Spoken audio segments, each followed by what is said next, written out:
Bruxelles, 1990. Un meurtre mystérieux a lieu. Il existe un scénario possible.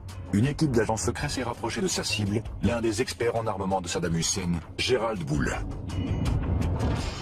Dans ce type d'opération, les agents choisissent d'abord l'endroit idéal pour un assassinat, puis la meilleure façon de le faire. Ensuite, ils surveillent la cible de près et s'assurent de pouvoir facilement prendre la fuite. Voici les principaux suspects de ce meurtre de haut vol. Le Mossad, la CIA et le MI6. Ils voulaient tous sa peau, ne restait plus qu'à savoir qui serait le premier. Aujourd'hui, et pour la première fois, d'anciens agents du Mossad et de la CIA examinent la tactique et la technologie utilisée au cours de cet assassinat. C'est une technique d'assassinat rapide et sans douleur. Leur mission, faire la lumière sur un mystère resté irrésolu jusqu'à aujourd'hui. Qui a tué Gerald Bull?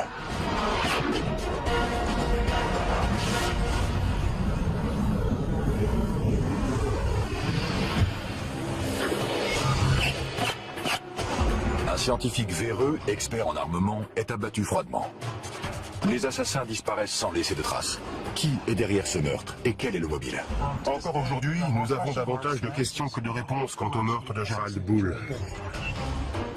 20 ans après les faits, une équipe d'ex-agents secrets israéliens et américains sort de l'ombre pour analyser ce crime et nous révéler un univers inconnu. Il y a une excellente scène du film La mémoire dans la peau, où le supérieur de Jason Bourne lui dit qu'il n'est pas simplement payé pour assassiner des gens, mais pour les assassiner et faire croire que quelqu'un d'autre est responsable. Ça fait partie du métier.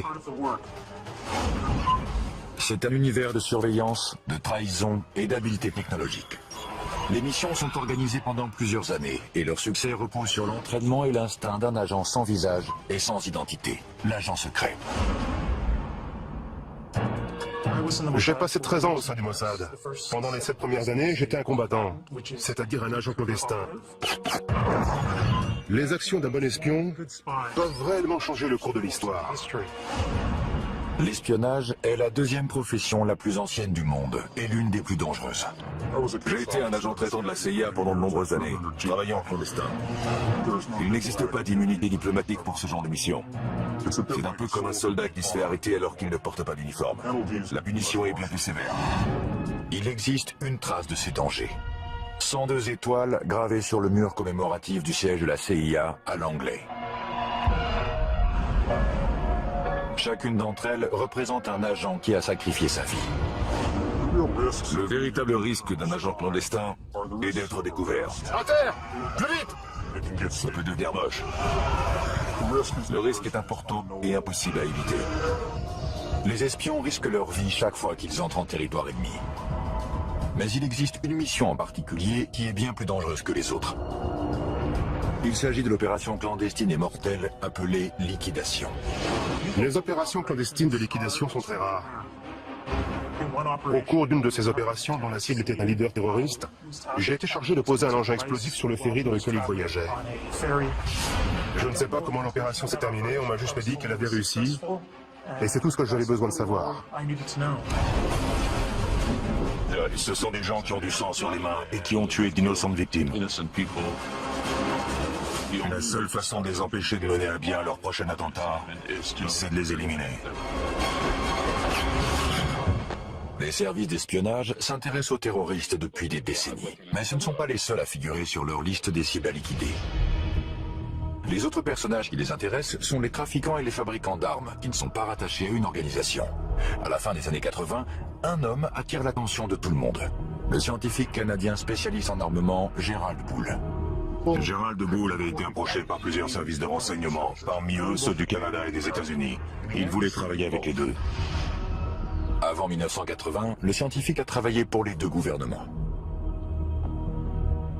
Il rêve de créer un super canon capable de lancer un satellite en orbite. Son travail était dédié à l'amélioration des canons, pour pouvoir tirer à très grande distance.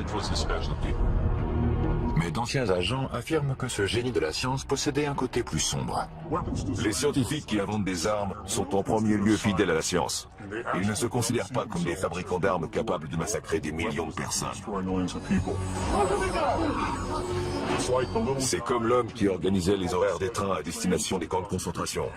Il pensait n'être qu'un employé des chemins de fer. Il ne se considérait pas comme un meurtrier de masse. Il est intéressant de savoir que Gerald Bull était l'une des 3 seules personnes de toute l'histoire des États-Unis à avoir obtenu la nationalité américaine grâce à une loi du Congrès. C'est assez ironique, puisqu'en réalité, Gerald Bull se moquait parfaitement d'avoir ou non la nationalité américaine. Il ne s'intéressait qu'à sa technologie et à ceux à qui il pouvait la vendre. Peu lui importait le passeport qu'il avait en poche. Il avait de nombreux ennemis car il travaillait pour plusieurs États voyous. Il était impliqué dans diverses transactions avec de l'argent sale et il se mettait donc en danger sur 2 fronts différents. En 1980, Gerald Bull enfreint les lois américaines sur l'armement et il est accusé de trafic d'armes avec l'Afrique du Sud. Il est condamné à 6 mois d'emprisonnement dans une prison fédérale. Gerald Bull était à 2 doigts de mettre au point un système balistique qui aurait pu nous protéger de tous nos ennemis pendant très longtemps. Je ne sais pas ce qui s'est passé quand il a rompu avec la CIA, mais à l'époque, c'était une star. Quand Bull ressort de prison, il n'a plus de patrie. Il projette de construire son super canon et de le vendre au plus offrant. Il a de nombreux clients potentiels. La Chine, l'Iran et un peu plus tard, l'Irak. Le gouvernement irakien a adoré son idée et s'est mis à la financer. L'Irak fait venir Gerald Bull à Bagdad, où il commence à travailler sur une arme secrète surpuissante dont le nom de code est Projet Babylone. Le projet Babylone était un canon gigantesque et très puissant, capable de lancer un obus de la taille d'une voiture à une distance d'environ 1000 km. Si le rêve de Gerald Bull devient réalité, Saddam Hussein gagnera une arme capable de semer le chaos au Moyen-Orient. Bien évidemment, un tel projet ne passe pas inaperçu des services secrets du monde entier.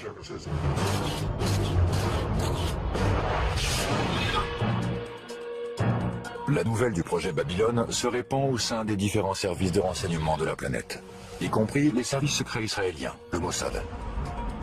L'Irak avait déjà menacé plusieurs fois d'entrer en guerre contre Israël. Le Mossad dédiait par conséquent énormément de temps et d'argent au recrutement d'officiers supérieurs de l'armée, de scientifiques et de membres du parti Baas. Il envoyait également des agents sur place pour obtenir des informations pratiques. Si le Mossad prend quelqu'un pour cible, ce n'est qu'une question de temps avant que cette personne soit amenée devant la justice.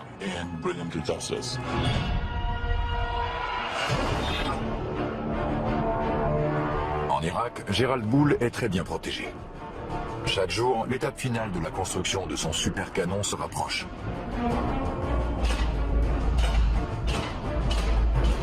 Le Moyen-Orient est une véritable poudrière, et Gerald Bull est sur le point d'y mettre le feu.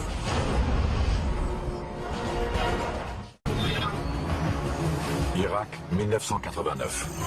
Le scientifique Gerald Bull, spécialiste en armement, travaille d'arrache-pied à son chef-d'œuvre, un super canon de 156 mètres de long, capable de semer le chaos au Moyen-Orient.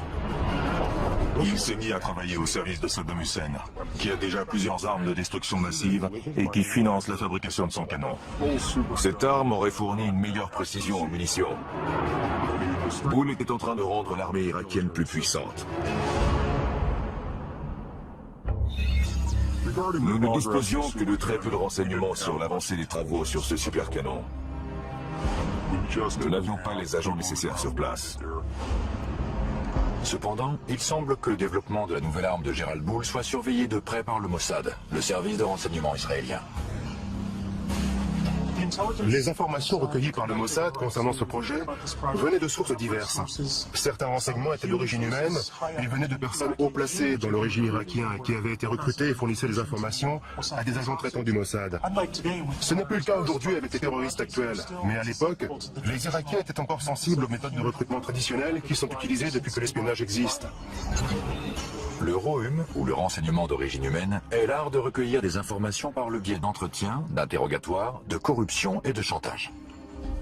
Si vous révélez des informations secrètes, nous mettons ces informations sous surveillance et en échange, vous recevez une somme d'argent considérable, à la condition que vous fournissiez un produit de grande valeur. Pour les agents clandestins en Irak, le prix à payer peut être très élevé.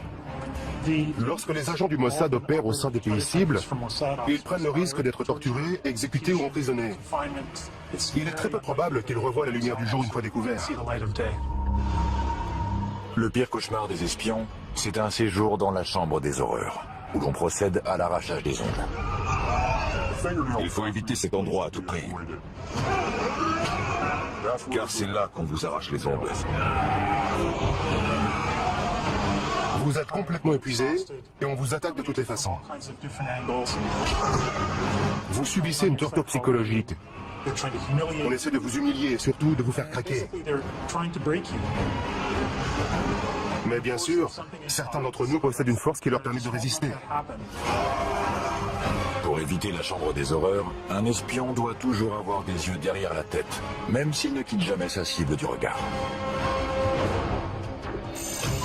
Lorsqu'on met en place une opération de surveillance, il ne faut jamais oublier que l'ennemi va utiliser des techniques de contre-surveillance. Prendre des photos d'un sujet est un acte agressif qui éveille les soupçons. Une grande partie de notre information est dédiée à la photographie clandestine. Et c'est l'un des éléments essentiels du métier que tout espion se doit de maîtriser.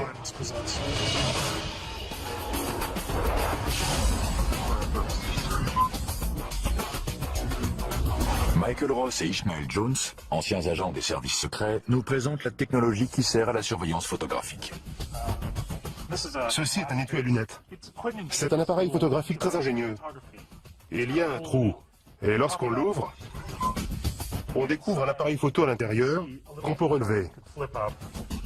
On peut le poser sur une table, prendre quelques photos, sortir ses lunettes, et les nettoyer, puis les ranger et refermer l'étui.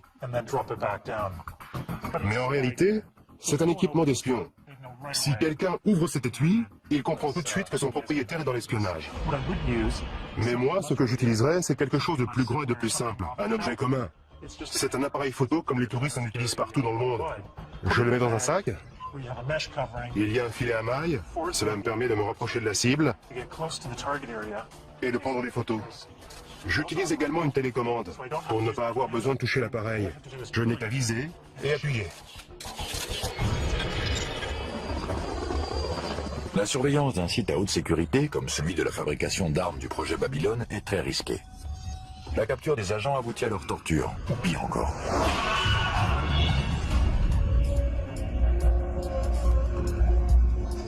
Il ne faut pas qu'on puisse nous repérer en train de prendre des photos depuis un véhicule. C'est tellement facile de se faire tuer dans un pays cible. L'une des techniques qu'on peut utiliser, c'est celle de la boîte de mouchoirs. On laisse quelques mouchoirs à l'intérieur et on y place l'appareil photo. Puis on l'installe sur le tableau de bord comme ça. Je choisis la position idéale pour pouvoir prendre des photos des cibles que je veux immortaliser. Et voilà, je suis juste assis dans ma camionnette, les mains sur le volant. Je n'utilise même pas l'appareil. Jabal Amrin en Irak, 1989. Gerald Bull teste une version réduite de son supercanon, le Mini Babylone. Il travaille également à l'amélioration du système balistique des missiles Scud de Saddam Hussein. Ces avancées pourraient avoir de terribles conséquences. Sa mission consistait à fabriquer des obus et des bombes qui transporteraient des armes chimiques et biologiques. Leurs effets auraient été catastrophiques. Pendant ce temps-là, le canon Babylone de 156 mètres de long en est encore au stade du balbutiement. Le nom de code du projet est PC2, pour complexe chimique numéro 2. Des tuyaux en acier parviennent d'Europe en Irak pour un soi-disant projet pétrochimique. Mais ils serviront à construire le canon du véritable Babylone. Au cas où Israël considérait ce super canon comme une menace potentielle, l'une des solutions consisterait à bombarder le site. Mais la géopolitique de la région rend cette option extrêmement risquée. Envoyer l'armée de l'air israélienne dans l'espace aérien des pays voisins qui faciliterait un bombardement est très difficile et très compliqué. Ce n'est pas une action qu'Israël peut mener sur un coup de tête. Habile, impitoyable et mortel. La réputation d'assassin de personnages importants du Mossad est légendaire. C'est une guerre dans l'ombre, et parfois, en temps de guerre, il faut faire preuve de violence pour pouvoir détruire l'ennemi. Le Mossad encourage cette réputation, car il pense qu'elle effraie ses ennemis et qu'ils hésiteront donc à attaquer. Gérald Boule et son canon surpuissant, financé par Saddam Hussein, représentent une menace potentielle aux yeux d'Israël. Le projet attire maintenant l'attention des services secrets du monde entier. Il venait en aide à l'Irak, et il savait pertinemment que ce pays était devenu l'ennemi des États-Unis. Le projet d'armes secrètes de Gérald Boule implique toute la planète. Des éléments essentiels à sa construction ont été fabriqués dans plusieurs pays différents. Gérald Boule effectue plusieurs allers-retours entre Bruxelles et le Moyen-Orient, et il reste quasiment intouchable lorsqu'il est en Irak. La logistique d'un assassinat, alors qu'il est sous la protection du régime irakien, est beaucoup trop compliquée. Il s'agit d'une opération d'une envergure trop importante pour être menée à bien. L'un des scénarios envisagés est d'attirer le scientifique hors d'Irak, en le faisant venir à Bruxelles à l'aide d'une tactique très utilisée. Flatter l'ego de la cible. Une fausse conférence a été annoncée et il était invité à intervenir et à prononcer le discours liminaire de cet événement fictif. Les services de renseignement ont les moyens d'organiser une conférence, de faire venir des participants, financer l'événement et inviter la cible à y participer en flattant sa vanité. On lui dit « Nous savons que vous êtes le plus grand spécialiste en canon du monde et nous aimerions que vous participiez. » Selon Yuval Aviv, ceux qui essaient de piéger Gérald Boule l'ont alléché davantage en utilisant un pot de miel. Le pot de miel est un terme qui remonte à l'époque de la guerre froide. Le pot de miel, c'est une femme qui était probablement chargée de l'attirer hors d'Irak jusqu'en Europe. Il s'agissait certainement d'une jeune journaliste. Dans le cas de Gérald Boule, je ne suis pas certain qu'il y eut un pot de miel. Je pense qu'il voyageait régulièrement en Europe, puisque c'est là qu'il conduisait ses affaires. C'était beaucoup plus simple d'attendre qu'il revienne en Europe et de cibler ensuite.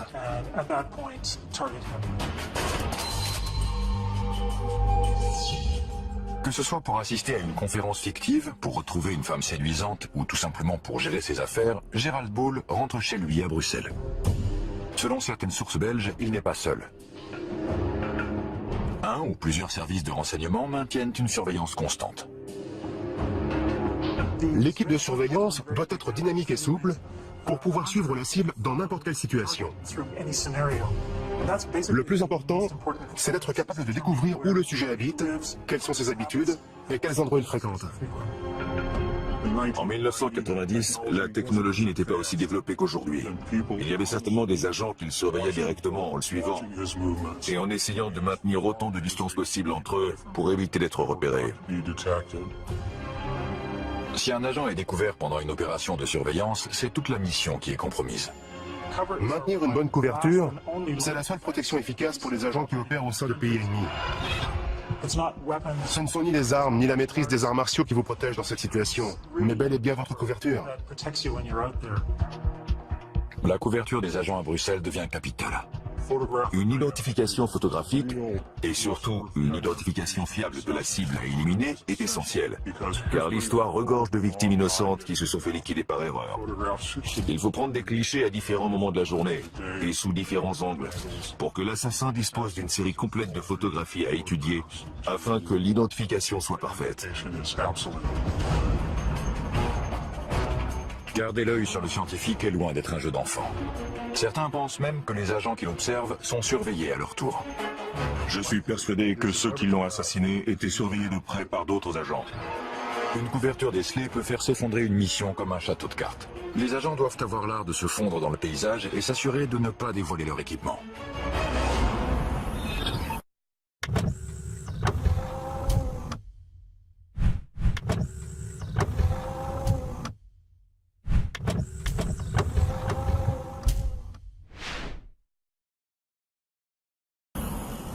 Celui-ci peut se transformer en... Michael Ross, ancien agent du Mossad, et Ishmael Jones, ancien agent de la CIA, nous expliquent les dangers de l'utilisation de matériel d'espionnage. Que se passe-t-il si vous êtes découvert avec cet équipement? Si vous avez en votre possession ce type de matériel pendant un interrogatoire, on vous envoie immédiatement à la chambre des horreurs. C'est la preuve que vous êtes un espion. Si vous utilisez ce type d'objet, c'est que votre quartier général vous a confié une mission d'espionnage et les raisons pour lesquelles vous pourriez avoir besoin d'un tel équipement sont plus qu'évidentes. C'est ça qui me plaît dans cet objet. Il est ce qu'il est, il n'est pas camouflé. Il ne reste plus qu'à sortir l'antenne, relever les sécurités Et une fois la lumière allumée, si j'appuie sur ce bouton, Boum. quelque chose va exploser quelque part. D'un autre côté, il existe ces appareils de communication qui sont très intéressants et de très bonne qualité. Si on ouvre cet étui à cigarette, on découvre l'appareil qui permet de communiquer. C'est formidable. Plusieurs de ces objets servent à communiquer. Ceci est en réalité l'ancêtre du téléphone portable. Ce côté devient un micro, une fois retourné et mis en contact avec l'intérieur. On sort l'antenne et on peut communiquer. Mais le problème, comme souvent, c'est que même refermé, on peut voir que ce n'est pas un simple stylo, mais qu'il s'agit d'un appareil de communication. J'imagine déjà les interrogateurs en train de démonter Ouais. et de disposer toutes les pièces sur une table. La première chose qu'ils font une fois qu'ils vous ont attaché à une chaise, c'est de fouiller tous vos vêtements et vos affaires et de démonter tout ce qu'ils trouvent. On peut inventer des cachettes très ingénieuses, mais ils les découvrent toujours très rapidement. Règle numéro 1 de l'espionnage, ne pas être pris. Règle numéro 2, le moindre petit détail peut signer votre arrêt de mort. La préparation des agents du Mossad est un rituel consistant à passer soigneusement en revue chaque objet, chaque vêtement et chaque accessoire qu'ils vont emmener. On peut monter une opération gigantesque, mais si un de nos vêtements porte une étiquette fabriquée en Israël, tout s'effondre comme un château de cartes.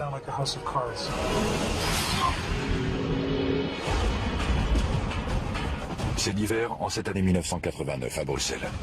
Cachée quelque part dans la ville, une équipe d'agents secrets met probablement au point un plan pour éliminer leur cible. L'étau se resserre autour de Gérald Bull. Mars 1990. Gérald Bull est de retour à Bruxelles. Il est probablement suivi. Pourquoi ? À cause du programme de développement de missiles de Saddam Hussein et d'un super canon top secret dont le nom de code est Projet Babylone. Il s'agit d'une arme dont la portée devrait atteindre 1000 km. Le rayon qu'il traçait depuis Bagdad couvrait la totalité du Moyen-Orient. C'était l'arme et l'engin balistique les plus incroyables qui aient jamais existé.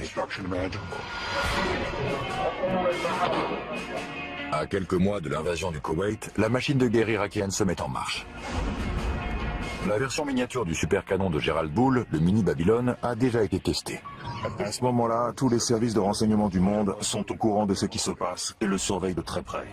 L'un des partis qui souhaite ardemment qu'Hussein n'ait jamais ce canon sont les Iraniens.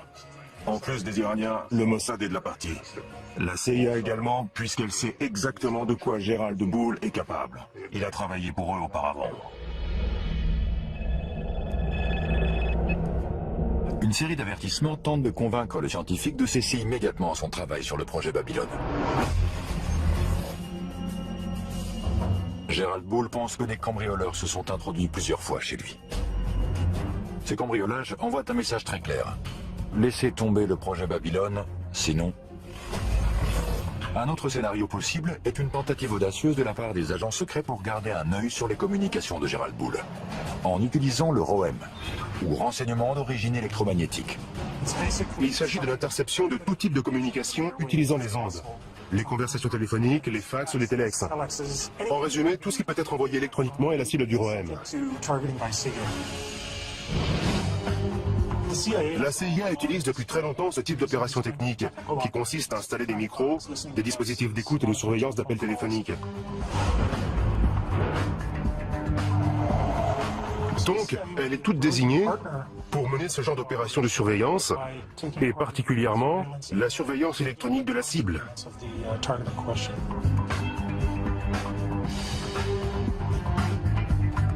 L'écoute électronique est une compétence qui s'acquiert après des années de formation.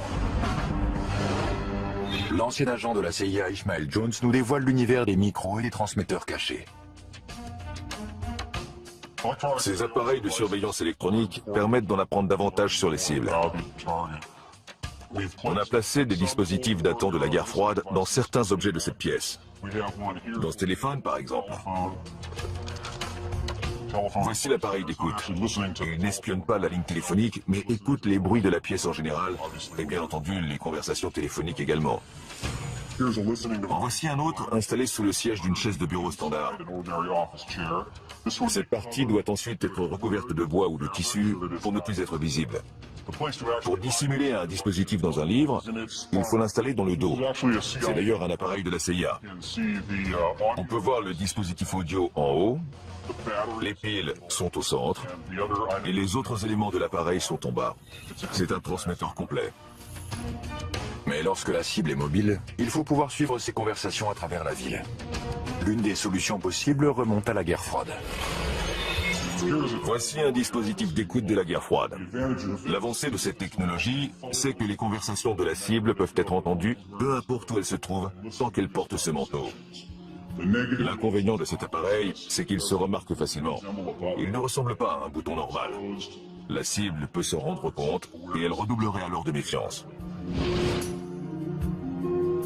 Entrer par effraction dans l'appartement d'une cible importante comme Gerald Bull peut compromettre l'opération tout entière.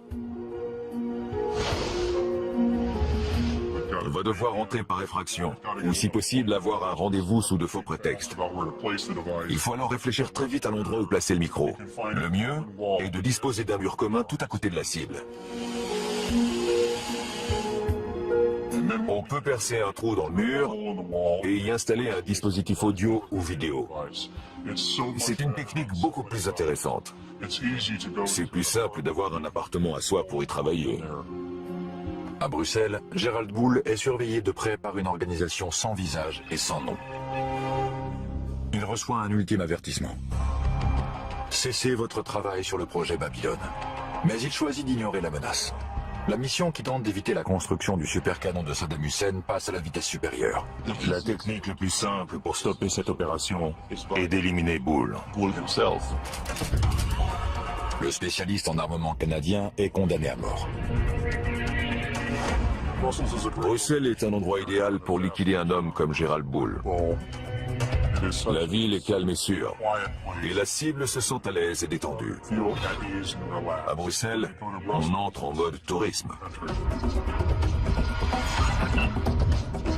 Le scientifique pense que des cambrioleurs se sont introduits dans son appartement plusieurs fois, mais sans emporter d'objets de valeur. Il reçoit un ultime avertissement. Il doit cesser son travail sur le projet Babylone. De nombreux ennemis peuvent avoir été les auteurs de cette menace. Encore aujourd'hui, personne ne sait qui l'a appelé. La menace peut venir de différentes sources, y compris le Mossad ou l'Iran. D'après moi, les Iraniens pourraient très bien avoir assassiné Bull. Ils auraient pu le faire. Ils en avaient les moyens. Tous les plus grands services de renseignement sont capables de mener à bien une telle opération. Et ils l'ont déjà fait par le passé. La CIA, l'ancien KGB, aujourd'hui SVR, le MI6.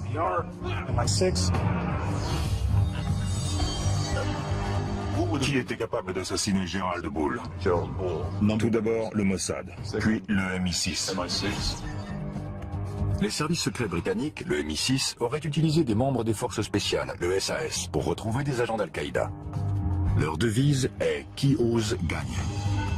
Ils sont très efficaces et professionnels. Ils utilisent certaines des techniques et certains équipements que les Israéliens et le KGB emploient. Ils font sans aucun doute partie des meilleurs. Le Mossad possède sa propre branche de liquidation, le Kidon. Le mot qui donne peut signifier, selon le contexte, javelot ou baïonnette. C'est une sous-division du Mossad chargée de la surveillance de cibles terroristes et d'opérations clandestines d'assassinat. Si ça s'avère nécessaire. Si le Kidon n'est pas près vous, ils vont vous avoir. Il n'y a aucun endroit sur Terre où leur échapper. Vos jours sont comptés.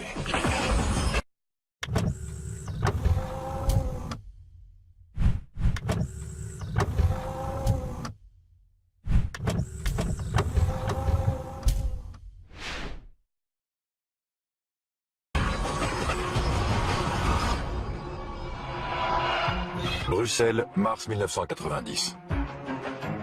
Le refuge est un élément déterminant dans une mission d'espionnage. L'attente dans un refuge avant le début de la mission, c'est un moment extrêmement stressant. Chaque fois qu'on entend une sirène dehors, on pense que c'est pour soi. Les refuges des espions sont un peu comme des ports en pleine tempête. Ce sont des appartements loués sous de faux noms, avec des informations différentes.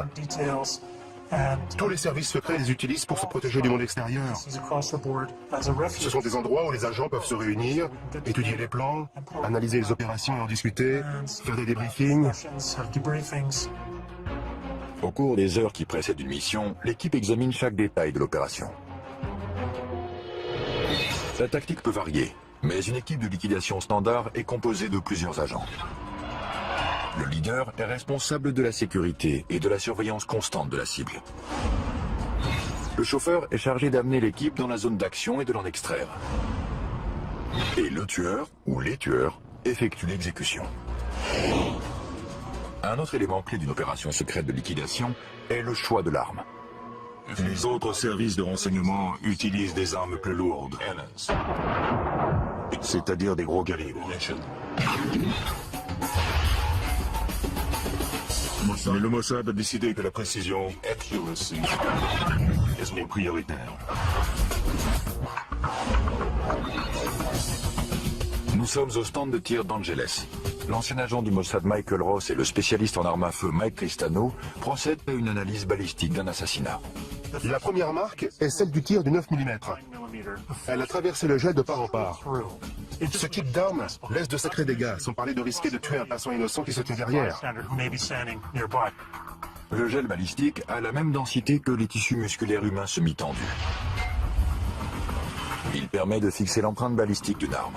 Le calibre 22 est plus intéressant, car il fait ce qu'un assassin veut, c'est-à-dire pénétrer, pas trop profondément, et exercer toute son énergie dans le corps, le crâne, ou n'importe quel autre endroit atteint.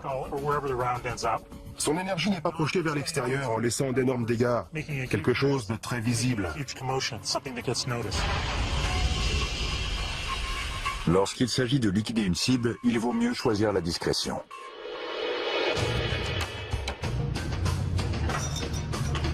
Un autre problème que peut rencontrer une équipe d'agents opérant à l'étranger est le transport d'armes vers un autre pays. En Europe, on peut facilement se procurer une arme sportive, même si la loi sur la possession d'armes est très stricte. On retire le canon. Il faut ensuite le scier à cet endroit et le remplacer par la suite.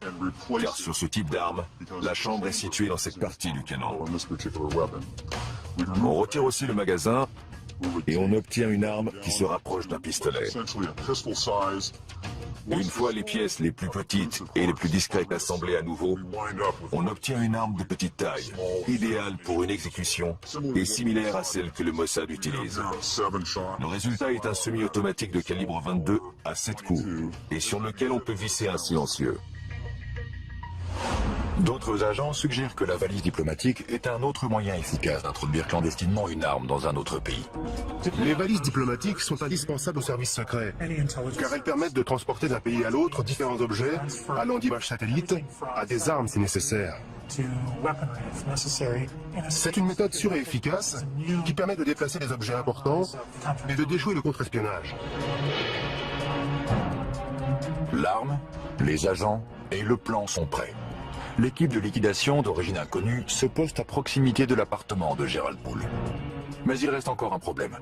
Les autres services de renseignement qui pourraient surveiller la cible doivent être éloignés, mais sans recourir à la violence. On n'a pas un permis de tuer, comme James Bond, qui autorise à décider soi-même qui on peut liquider. On est uniquement autorisé à éliminer la cible identifiée au cours de la mission. Impossible d'ajouter quelqu'un d'autre à la liste. On ne peut pas tuer n'importe qui. Hors de question.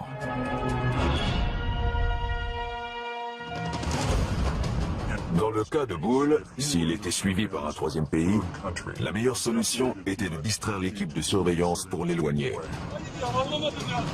Au cours d'une opération clandestine de liquidation, l'équipe peut utiliser un appât pour créer une distraction. L'équipe se met en position pour passer à l'étape finale de sa mission, l'exécution de Gerald Poole.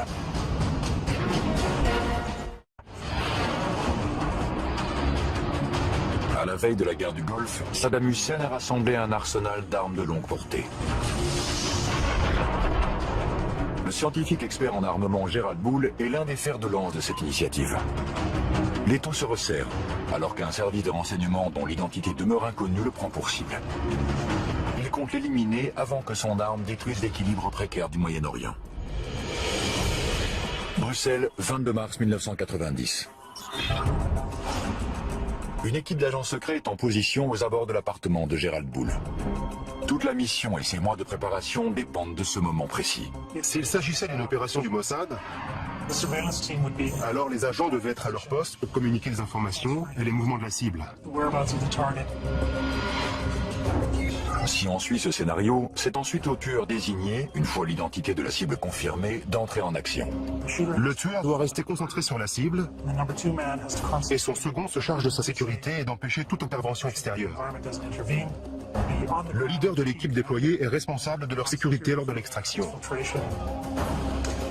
Au dernier moment, lorsque tout est en place et que tout le monde est prêt, l'équipe entre en action et procède à l'exécution.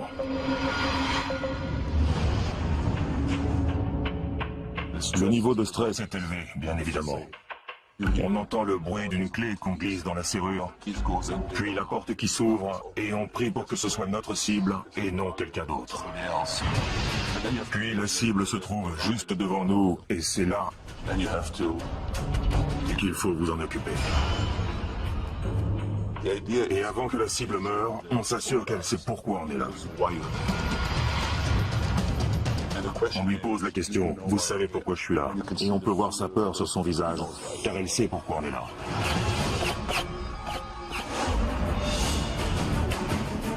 Une fois que c'est fait, tout le reste de votre équipe est en mode « Comment fuir ?» Comment sortir de toute cette zone sans être vu et disparaître?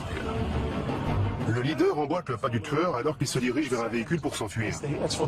Il s'éloigne en prenant 2 virages à 90 degrés pour que personne ne puisse voir dans quelle direction il se dirige. Après ces 2 virages à angle droit, ils arrivent au point d'extraction où un autre véhicule les attend. L'équipe s'éloigne pour disparaître à tout jamais. Il n'y a aucun témoin. Gerald Bull a été abattu de plusieurs balles. Et personne n'a rien entendu. Le tueur a utilisé un modérateur de son, plus communément appelé silencieux. Il s'agit d'un dispositif essentiel à une liquidation rapprochée. De retour au stand de tir d'Angeles, Michael Ross et l'expert en armes à feu Mike Cristano nous exposent la science du silence. Voici un 9 mm non muni d'un silencieux.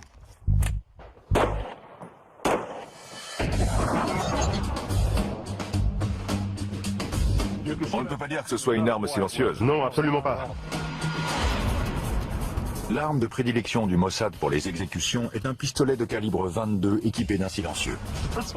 Le principe d'un modérateur ou silencieux est assez simple. On le place sur la bouche du canon d'une arme à feu. Le mécanisme interne est une série de rondelles qui piègent les gaz libérés lors d'un tir.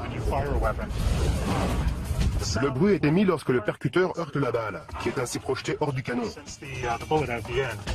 Si on parvient à étouffer ce bruit, à dissiper ces gaz avant que la balle ne sorte du canon, le tir devient très silencieux.